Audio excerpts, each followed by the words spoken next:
The DJ accepts no responsibility for the next record. Say what? Oh no, gente. Where's the money, man? Where's my money?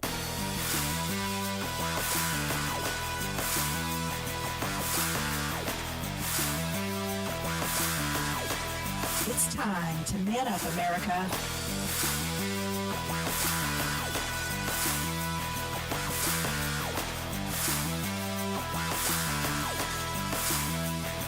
Let's do this. All right. We got Adam Lowe with Man Up America. We are here live in the studio at 101.3 The Buzz. 101.3 The Buzz. And we've had some day, baby. We've had some technical difficulties, but we are now live, and I'm glad we're live because this is the second show of Man Up America. The second of four. The second of four.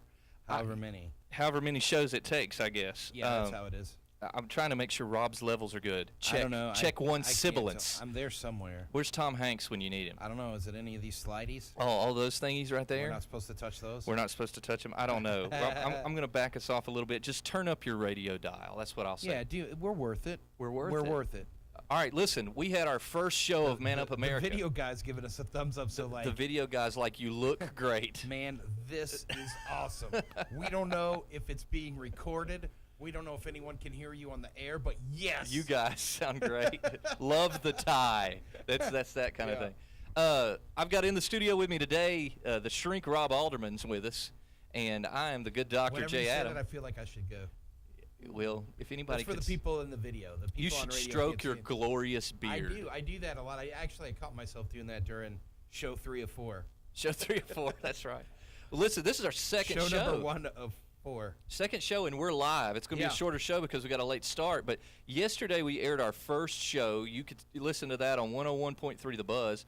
But it was also videotaped at studios at WTNB. Right. You can get that on digital TV station 27.1 or Charter Channel 5. I think Comcast carries them too, but who has Comcast? Channel 2, Channel 20, Channel 20. 21, 210, something like that. 210. 210. I don't know how you got that. That was good. A pay-per-view on Comcast. No, that was good. For $49.85. So you want to invite all your friends over to see for some reason Man Up America. If you're listening to The Buzz right now and this sounds horrible, just text us Yeah, just so that we know to make an adjustment because we don't know. Text Rob Alderman. Give his number out on the air. No, It's no, 423. no. Easy. Well, yesterday we aired our first show, Rob. Woo! And we had our humble correspondent, J. Rob, on that show, who actually is not. It's a different Rob. Yeah. it was So you're the confusing to shrink me for Alderman. sure.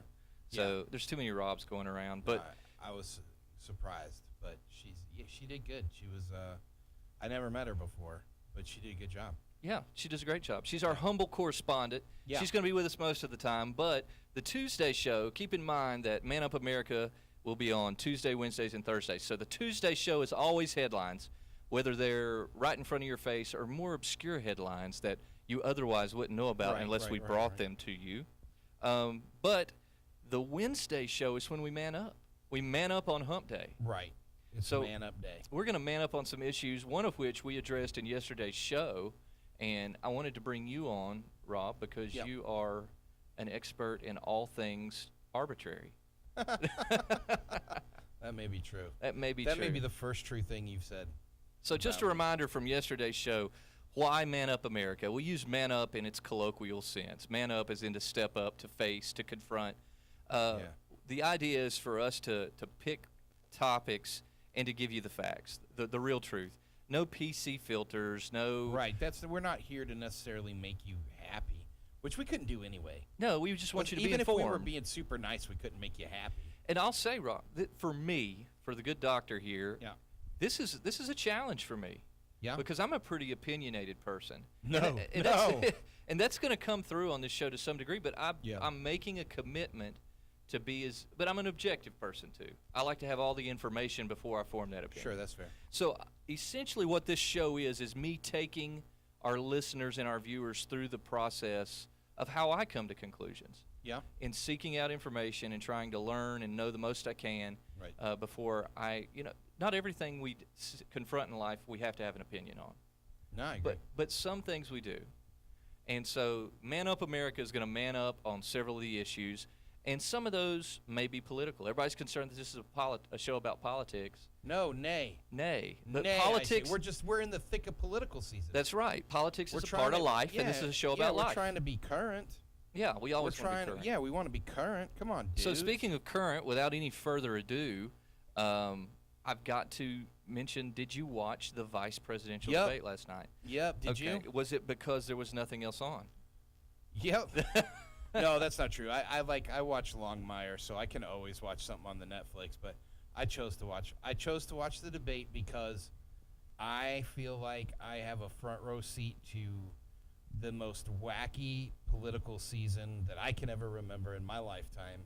And even though it sometimes frustrates me greatly, I want to take it in. I'm going to watch. Well, I've been very open about how, I guess, at first I was frustrated with the political season, Mm-hmm. and now I'm just so beaten up. Sure. I am an abused voter. I really feel that way. Sure. I'm trying not to be apathetic and indifferent, so I force myself to watch things like last night's debate. Now, I'll Sure. say my first observation is, so this is the B team? Right. Yeah, that was true. That was true. Sorry, there's somebody who said they're listening, and I'm trying to message them and say, like, can you hear us? Can Okay, you since hear? we can't hear us. Can you hear me now? But yeah, this So is anyway, the B yeah, team. right, These this two is the B guys. team. This is the B team. Yeah, these two guys actually These are the speak. not quite presidents. The not quite presidents. These are the second string guys, and it makes you think. I don't know. I think back years ago when the Patriots were just killing it in the NFL, right? Yeah. And someone said to me, I could take our bench players from the Patriots Right. and beat the Pittsburgh Steelers, which was my team. And I thought that's probably true. Hey, Dwayne Hamby says it's perfect. It's perfect. Thanks, if Dwayne Dwayne. says it's perfect, Hey, Dwayne it says must he can be hear us good. perfect. Yeah, Is he right. talking So about I the didn't even- debate or the audio? No, the voice. So anyway, go ahead. Continue though. So they said they could take the B team and beat the Steelers, which Well- at that time was true. So I looked last night and I thought these guys, and some people say, well, they're typical politicians, but for the Yeah. most part, it appears a day later that most of America agrees with me that those guys were much more presidential than the goodness. folks that they're sitting under. Yeah. I mean, even in their worst of moments, Which like, there plenty were. There were some pretty worst ofs like last night. But to be completely honest, both of them, I posted to this effect last night. I said, apparently Mike Pence is the only current candidate that makes me not want to vomit. Yeah, You know, can see that. and I meant that literally, like, because Kane was a little bit overwhelming to me. It wasn't a policy issue, because, like we talked before, I'm libertarian. I don't really have a horse specifically in this race, although I lean conservative. Uh-huh. Right, I lean conservative, but I clearly don't lean. Yeah, you said you don't identify with your libertarian I- candidate, Gary Johnson. No, Gary Johnson isn't a libertarian, so like most libertarians, he doesn't have my Yeah, vote. he's you know? he's the new Bernie. Right, yeah, that's exactly He's what the he new is. Bernie. And so we talked about that, by the way. If you missed the show yesterday, Which a- everyone did. Right, a vote for Johnson is. That's what coming you up think, next week, you know? though. Next week Oh, we okay. man up on millennials, and we man up. We're gonna test. Oh, okay. We're I gonna test misunderstood. this I theory. misunderstood. Yeah, we're gonna test this theory of whether or not Sure. a vote for Gary Well, I'm Johnson glad is you a interrupted vote. me then, so I didn't. Yeah, mess it up. everybody said that, but go ahead. Yeah. So anyway, early on in the primaries, everybody thought Pence was going to run. I don't know if you remember that, but he himself was looking into a presidential bid, and he of course ran into some sort of like disastrous political territory in his home state, right? And everything got really intense there, and he was just under so much pressure in Indiana. They ended up not running for president, right? And that just sounds, it's funny, but it's like life. Even for a politician, it's like, yeah, I got kind of overwhelmed with my job, and I couldn't. Yeah, I really wanted to, but I got called in. There's just too much. Yeah, they called me into work. There's just too much going on. I couldn't do it. Right, like it's sort of that. But watching him last night, I mean, I'm going to say this thing that makes a lot of people mad, but man up, America. If you wouldn't let your daughter go out on a date with your presidential candidate, you shouldn't vote for him. Yeah, Right? I would never And, send my daughter out with Hillary Clinton. It's right. Or Tim Kaine, who's apparently just going to interrupt her all the time and yell, or Donald Trump, who might bring her home and say she's fat. Well, Right? So I felt like Mike Pence was an actual gentleman. yeah, I well, don't mind. I'm saying these things, Jay Adam. we were talking You told me I beforehand, could speak it. and here is my honest observation.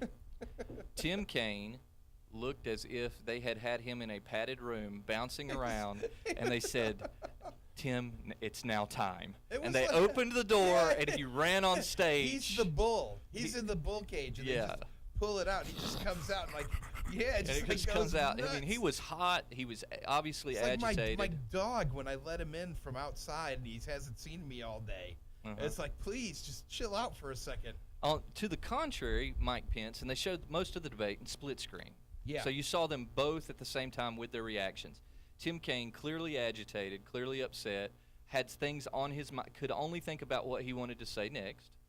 Mike Pence, on the other hand, was very calm, Yeah. almost too calm, Yeah. almost like, yeah, I got to get I home saw and you watch call the him game. I saw you call him the Zen master. He was the Zen Yeah, master he was. last He night. was just like, I'm so chill. I bet if they went behind the desk, he was Yeah. sitting on a bed of nails, Yeah. Indian style. So I don't. Excuse you me, know Native what? American style. I'm not going to pretend just because we're on the radio and people are going to get mad that I like a certain candidate or I don't, right? I am not thrilled with Donald Trump and I am not thrilled with Hillary Clinton. And I feel like that's actually most people, right? But watching last night, I thought, I could probably hang out with Mike Pence. So it wasn't really so much about his politics as I thought, like, he didn't ever, was there any moment? I mean, I know, like, from a political side, and it's not a political show, so, like, from a political side, right, there's plenty that someone could or couldn't like about Mike Pence or Kaine or Hillary or Trump, right? But didn't it seem like the first time in recent memory someone didn't just say completely ridiculous, utterly just nonsense? Well, no, it's been clear that they have to go back to past statements from Pence to find anything they consider ridiculous in the media. Nobody's Yeah. really stumping him. He was, and I felt like I shouldn't get into polity. I just there was some things. This he is said Man that I Up liked. America. Okay. Well, then I thought he had a great grasp on the foreign policy, much more than I was expecting from someone who had spent his time as a governor, right? I thought. Well, he had, Indiana is a coastal state. and then, but I was disappointed with his domestic policy, particularly when they tried to talk about domestic homegrown terrorism, and he just wouldn't answer. So my frustration with Pence was at times, I think you bordered on saying this, he was too zen. Like there were times he wasn't answering. It wasn't even a non-answer like we're used to from politicians. It was a literal, I'm just not going to talk or I'm going to laugh at you, Kaine, as though like, all these direct quotes that Donald Trump has said were never said. Well, let me ask you a question. Do you have an answer for homegrown terrorism? Oh man, it's tough, right? But I'm thankfully Does I'm not running for president, right? does anyone have an answer for homegrown terrorism? Because we have this thing called our constitutional rights. Yep. And there's a huge debate right now on whom That's they right. should or should not be extended to. That's right. Or to whom. And this homegrown terrorism thing is really at the heart of that. Yeah. And much at the heart of that. But I figured, okay, I need an authority not only on the whole political season, but also Tim Kaine. So I've got a friend who's a state senator in Virginia. And I called him, and we got a good phone interview with him. We talk about everything from the battle at Bristol because he serves the district that the Virginia Tech Hokies reside in. Okay. But he's a Tennessee fan. Hey, listen, you don't have to sell me on Bristol. Bristol's everything I like best. I spend almost every vacation time I have at Bristol. So the battle at Bristol between the UT Vols and Virginia Tech Hokies, we start off with that. But he addresses Tim Kaine.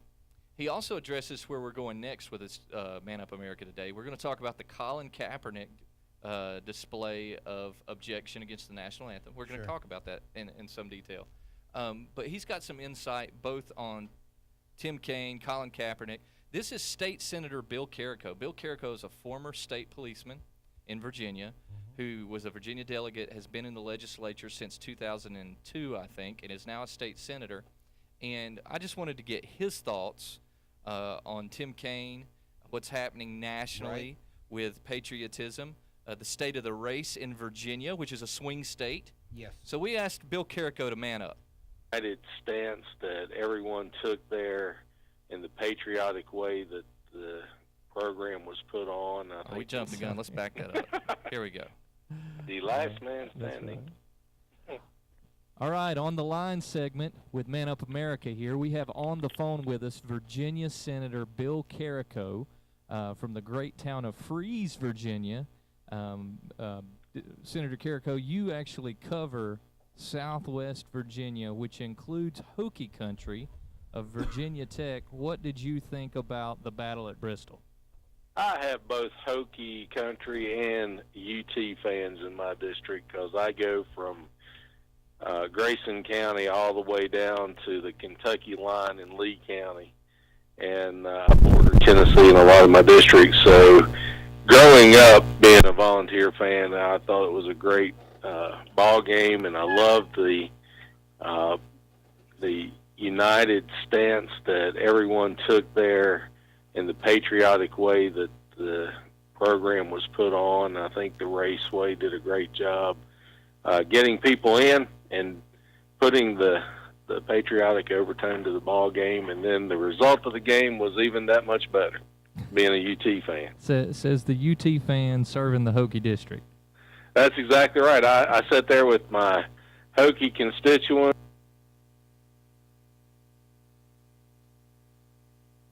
and egged on the whole thing. We had a great time. It was really nice to be there with my constituents and show my true colors. And even today, I talked to some of my Hokie friends that are my constituents who are rooting for UT now that they've beat Virginia Tech, and Virginia Tech's on a winning streak, so they're hoping to get into the playoffs and have a rematch. So, Bill, you're obviously one to make converts, so we're going to give you an opportunity here on Man Up America to make converts. You mentioned the patriotic display at Bristol, 130-something thousand people, the largest attended football game in the history of college football, and there was a unified display of America and what America represented. Now, contrast that to what took place the very next day in the NFL with Colin Kaepernick and his continued effort to take a knee. Tell me why, in such a large capacity, we could see what we saw at Bristol, and less than 24 hours later, we see what we see with Colin Kaepernick. Well, you know, Adam, the thing with Colin Kaepernick is something that's really disturbing, because I feel like he's letting his teammates down who understand the respect of the national anthem and the flag in which it represents. You know, he's representing the 49ers when he's in that uniform, just like military's representing the military when they're in their uniform. He's not just Colin Kaepernick. He's a 49er, and I think the organization should make that known to him. I think that the fans that are staunch fans of the 49ers ought to make that known to him. He can do whatever he wants because he has the constitutional right to do that as an individual. But when he's representing the 49ers, I think that he's getting paid a huge paycheck, and that if the 49ers are respective of what the men and women have done to make this country free and give him an opportunity to play in the NFL, I think he ought to respect the flag, just like the people there at Bristol Raceway did when they came together in unity. In the same way with all these athletes who may be standing but have the fist raised in the air, they're representing their team, and their teammates, they're letting their teammates down by separating themselves from the team that they're on. Now, Colin Kaepernick takes a knee. Other players raise their fist because they allege that America is not what it should be. That here in America, that there's systematic racial injustice, that it's institutional, and that they're using their platform to take a stand, that America is no longer anything that they can stand for and cover their heart for. At what point, you know, we live here in the southern United States. We love As our current president put it, we love our God and our guns, right? At what point in this nation do you take a knee? At what point do you look at America and say it's no longer the country that I love and the country that it needs to be? Well, I think it's obvious that there's still processes that are going on from what Colin Kaepernick is trying to say, that there's a certain select group that is being oppressed. It is not showing. I mean, I think that there's a lot of opportunities for everybody in America, regardless of the color of your skin. And because there are a criminal element to the aspect of which you have people out here who are resisting the police, who is resisting law and order and becoming rebellious, doesn't stand for the fact that they are being treated any different than a person of a different color. If you look at the statistics, there is just as many white criminals that are shot as there is black. They may not, the black movement may be wanting to use the statistics that there's fewer black individuals, African Americans in the United States than there are white. So statistically, the numbers, they may argue, are skewed, but it's also the number that they commit more of the crimes. So if that's the case going on, why do they feel that they are being oppressed? And why are you making your team, as Colin Kaepernick is doing, look like that you're anti-American? If your Constitution starts dwindling away, which I think the Supreme Court, we currently have a system. If you feel like you're innocent and being charged unjustly, there's a justice system. If the justice system is bad, your next step is the political process that appoints those justice systems. There's still a process in this country, and regardless of what people think, this is still the greatest country in which you live. Try to go and do these things in another country and see what happens to you. If you think oppression's taking place here, go back to some of those countries and see what it's like. I feel like Colin Kaepernick's on the wrong side of this issue, and anyone who disrespects the sacrifice that has been made under that flag is totally wrong, because those men and women, they served, they fought, they died, and they need to be respected regardless of your feelings of the political atmosphere. Now, Bill, I know you spent a number of years on the law enforcement side. You were Virginia State Police, and for you, Blue Lives Matter is a big part of that movement. Is there any truth to the statement that in an underprivileged or low-income area, you are more likely to be accosted by law enforcement if you're African American? Not at all. Most law enforcement that I know, and I will say this, I'll be the first to admit, there's bad in any profession. There's bad law enforcement officers, there's bad politicians, and they usually get weeded out. However, when you have impoverished areas and you have people who resort to stealing and killing to make it through life, you can't let that lawlessness take over. The only way to reach out to communities like that is to the elected officials that represent those regions have to really work to find ways to get these people back to work and give them a hope and a future to move forward.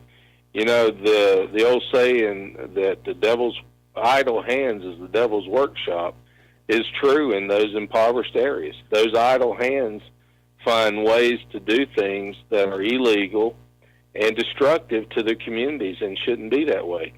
If a law enforcement officer is confronted with a threat and that reasonable threat to that officer is to believe that his life is in danger and he takes a life. That does not give the rest of the people the right to come in and to loot, to steal, to burn, destroy businesses that had nothing to do with that. That is a savage mentality, and it shouldn't take place in this country.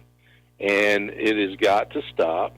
And I think the only way to stop it is to make known to these movements such as Black Lives Matter that it's not going to be tolerated any longer. If you come out on the streets and you protest in a manner in which you're looting, stealing, and destroying, you're going to be arrested and you're going to be taken before the courts and you're going to be imprisoned if you're found to be guilty of it. I think that's the only way that you're going to stop this. We didn't allow it up until now, and I believe in my heart that the Black Lives Matter movement has an undertow of terrorist-type activities associated to it and should not be tolerated. Now, Bill, one more question for you before we're running out of time here. Virginia is now a purple state. It was traditionally a red state, very conservative. You've been in the legislature there since 2002. You've seen governors come and go. What's the status of the presidential contest between Donald Trump and Hillary Clinton in the state of Virginia right now?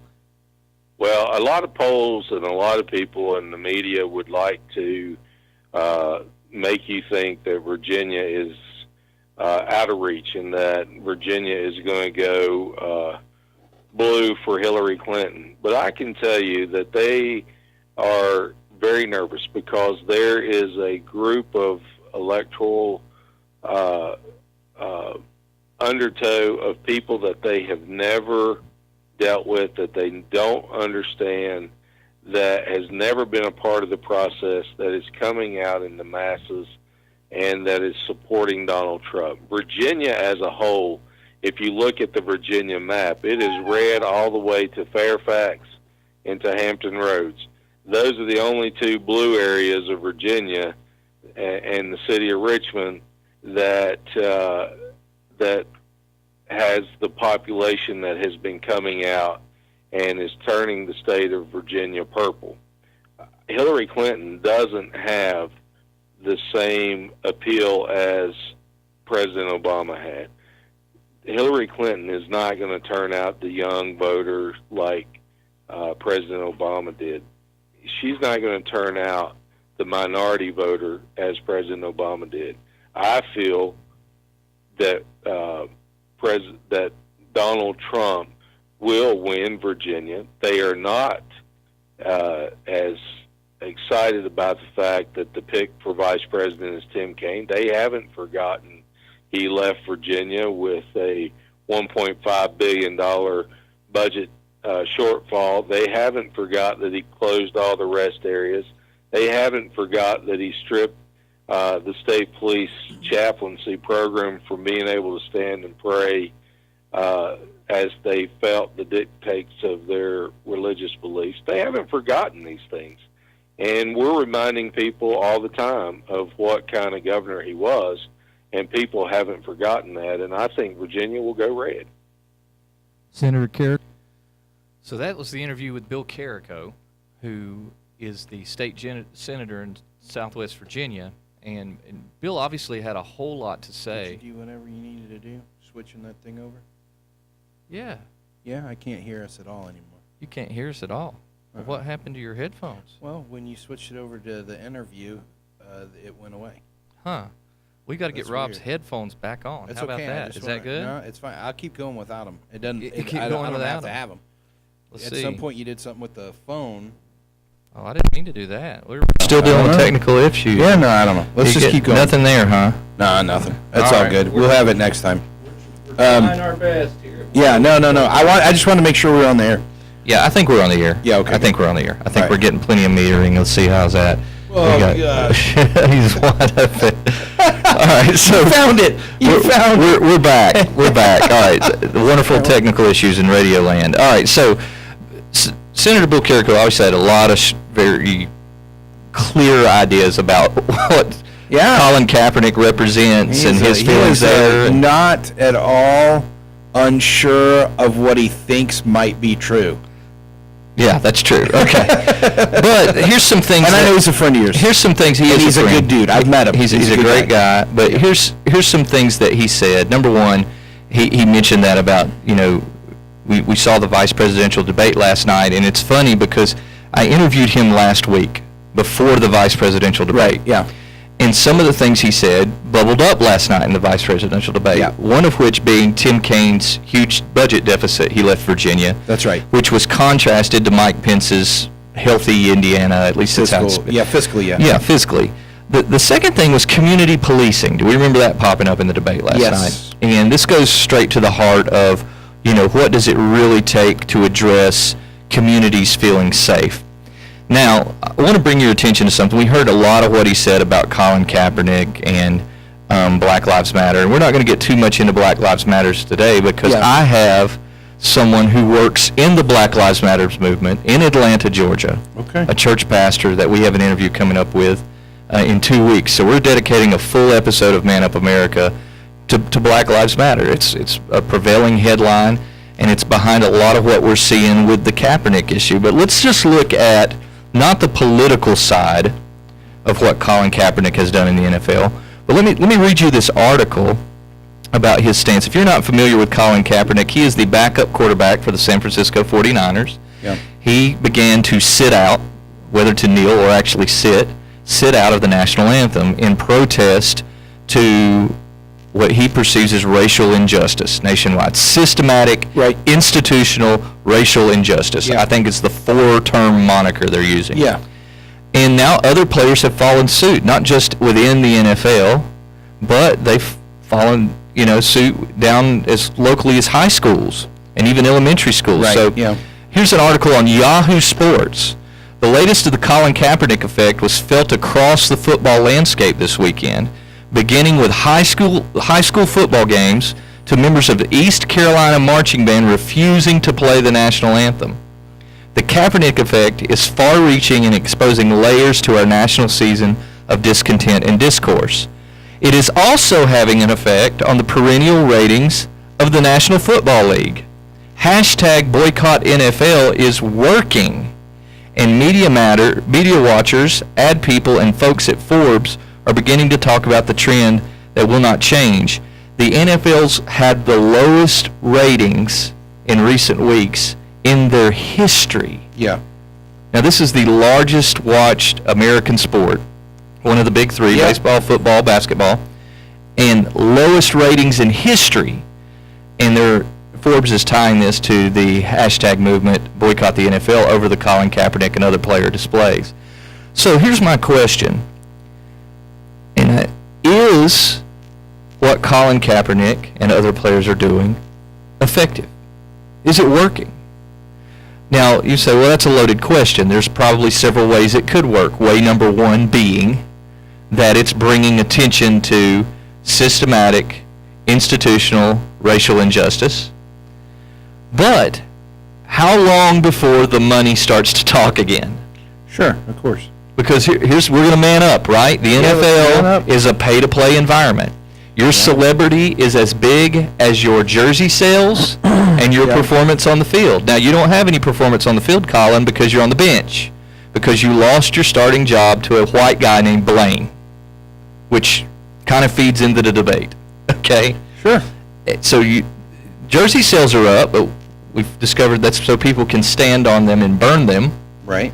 So at what point, Rob, does the money catch up to the social movement and Colin Kaepernick no longer has a platform in which to espouse how he feels? I don't know. I mean,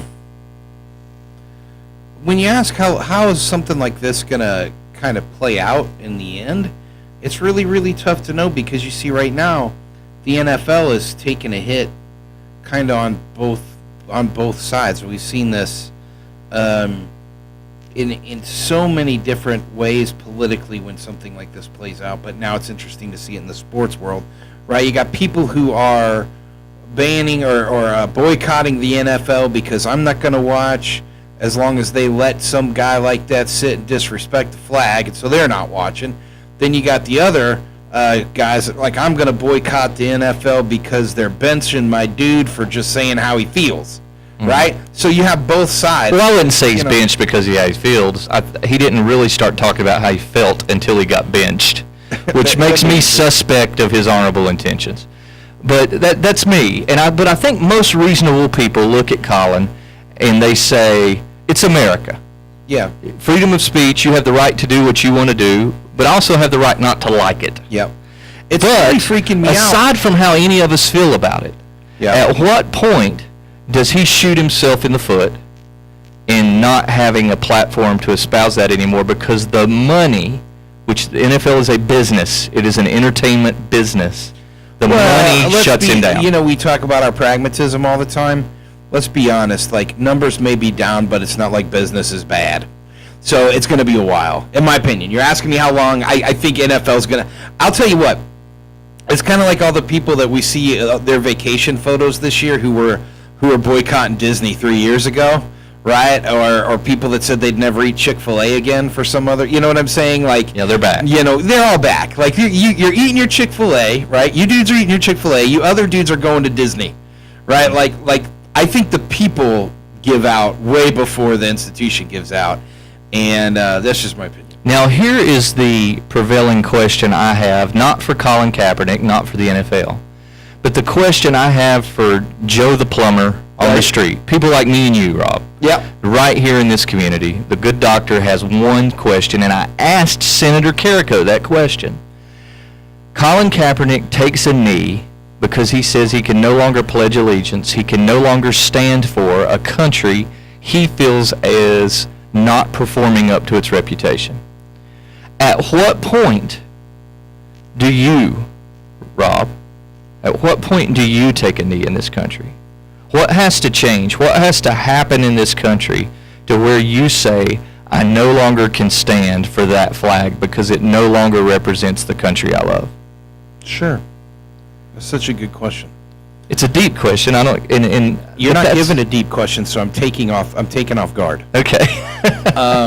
That's such a good question. One that I'm not certain that I know how to answer right now off the cuff, which is weird for me, right? Well, how many people have asked themselves that question? Because we live in Southeast Tennessee, Sure. where we, as a predominantly conservative community, have very strong opinions about how big the government should be, Yeah. what the government should be or shouldn't be involved in, whether or not our right to bear arms is to hunt or to prevent tyranny. You know, there's certain things that are tenets of our society that, whether you're liberal, conservative, are very, very important to you. There are things that when we look, we say, that makes America great. Right. Okay? That makes America great. Are we, individually, capable of doing what Colin Kaepernick has done? I don't know. I mean, for me, of course, there are things that I disagree with on such a deep level, that we have governmentally, if you will. If we look at our big community of the United States, I mean, everybody knows it's no secret how I feel about, Roe v. Wade or, things like this that are national laws, right, that many, many, many millions of Americans support that I don't, right? And I still pledge allegiance to this flag. And yet I don't have a big issue with Colin Kaepernick, right? It doesn't bother me at all. I was actually kind of discouraged listening to, the interview there because it just felt like so much more of the same surface, right? Like, if you can't support our military men who gave their lives for this, then, right, like, we don't need you. Well, but for some people, to stand and salute the flag is just that. It's to honor those who have given them the chance to stand. And I'm not saying this in case he's listening, right? I have met you. Is he a senator? He's a senator. Senator, I have met you, Senator. You're a good man, Senator. I like you, Senator. Okay, all three of those things. You have to go deeper if you're going to represent our country. Like, that was like, I don't need that soundbite. Nobody needs that soundbite. Like, if we say to you people, like if we say to a group of people who feel like there's an injustice, do it in a non-combative, non-retaliatory, non-criminal way, and then they do it, and all we do is berate them, we're not doing the American thing, right? I just want more. I just want more. That's all I'm saying. I'm not saying he's going down the wrong road. I just want more. We're running out of time, and Yeah. tomorrow, Rob, is our call-in show, and we're Glad I'm not going to be here for Yeah, that. at that I got time- to end on this one sentence. There's plenty I'd like to say to Colin Kaepernick too that I don't have the time for. well, our call-in show, we'll have Everybody's that. going to be like, that communist liberal Rob Alderman. And that's not true. We'll have that number for you tomorrow. Also, be mindful that you can get us on Facebook at facebook.com/manuptalk. Leave us a message, send us a message, or comments manuptalk@gmail.com. Send us what you think. We'll read some of those on the air. A special thank you to our sponsors, Home Mortgage Solutions here in Cleveland, Tennessee, and Bliss Day Spa, Stage AVL, and the venue Creekside, and also Amen. And Woodman Life. So we want to thank those Yes. sponsors. Because of time today, we cut the ads, but we're going to give them some extra time in future shows. So Yeah. here's kind of the final thought for today. Here's my rant. I want every one of our listeners, every one of our viewers, to ask themselves the question, can you be as brave as Colin Kaepernick in the moment where this country no longer represents what you want it to represent? When they take away your faith, when they take away your guns, when they take away your social programs, if that was to happen, could you take a knee? When will you do a thing? Could you take a knee? Yeah, could Because you let take me a knee? remind you that the very, very first people to ever take a knee and refuse allegiance was our founding forefathers. They were the first ones to stand up and say, I can no longer pledge allegiance to a certain entity, to a certain government. So, at what point can you do that? Not that you agree with Colin Kaepernick, not that you agree with what he's taking a knee for, but at what point do you stand up and say, this is no longer the nation that I'm proud of? I'm the good Dr. J. Adam. Rob Alderman's with me. Peace out.